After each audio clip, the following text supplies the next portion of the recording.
Hello everyone, आज बात करेंगे अंतरा मेड्रोक्सी प्रोजेस्टेरॉन इंजेक्शन के बारे में, जो कि 150 मिलीग्राम पर ml के वायल में आता है। सबसे पहले बात करते हैं इंजेक्टेबल कॉन्ट्रासेप्टिव या मेड्रोक्सी प्रोजेस्टेरॉन एसीटेट इंजेक्शन क्या होता है। इंजेक्टेबल मेड्रोक्सी प्रोजेस्टेरॉन एसीटेट एक इंट्रामस्कुलर हार्मोनल गर्भ निरोधक इंजेक्शन है, जिसको एक बार सिंगल डोज में देने के बाद 3 महीने तक गर्भधारण की संभावना नहीं होती है। अब बात करते हैं कि यह इंजेक्शन किन महिलाओं को दिया जा सकता है। इस इंजेक्शन को देने से पहले प्रॉपर स्क्रीनिंग की ज़रूरत होती है और ऐसी महिलाओं जिनको रेगुलर मेंस्ट्रुएशन साइकिल आता है, उनको रेगुलर मेंस्ट्रुएशन साइकिल के तुरंत बाद इसको दिया जाना चाहिए।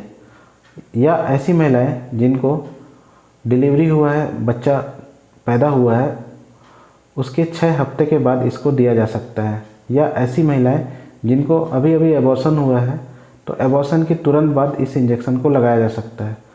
अब बात करते हैं कि injectable contraceptive medroxy progesterone acetate काम कैसे करता है। पहली चीज़, यह हर महीने होने वाले ओव्यूलेशन को रोक देता है।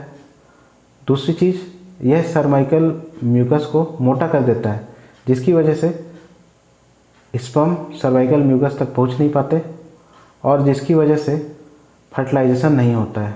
तीसरी चीज़, यह एंडोमेट्रियम को पतला कर देता है, जिसकी वजह से अंडे का इम्प्लांटेशन ही नहीं हो पाता है।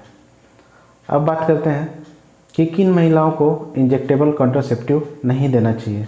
ऐसी महिलाएं जिनको अनएक्सप्लेन्ड वेजाइनल ब्लीडिंग हो, स्ट्रोक या डायबिटीज़ की तकलीफ़ हो, ब्रेस्ट कैंसर पहले हो या अभी अभी डायग्नोस हुआ हो, उनको नहीं देना चाहिए।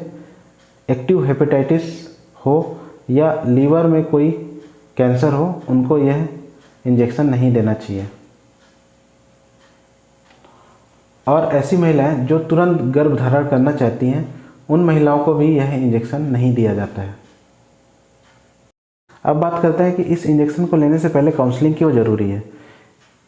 क्योंकि इस इंजेक्शन को लेने के बाद वज़न में चेंज हो सकता है, मूड स्विंग हो सकता है, मूड में बदलाव हो सकता है। इसके साथ साथ मेंस्ट्रुएशन साइकिल में भी बदलाव हो सकता है, वो लंबा हो सकता है, शॉर्ट हो सकता है, अतिरिक्त रक्तस्राव हो सकता है। इसके अलावा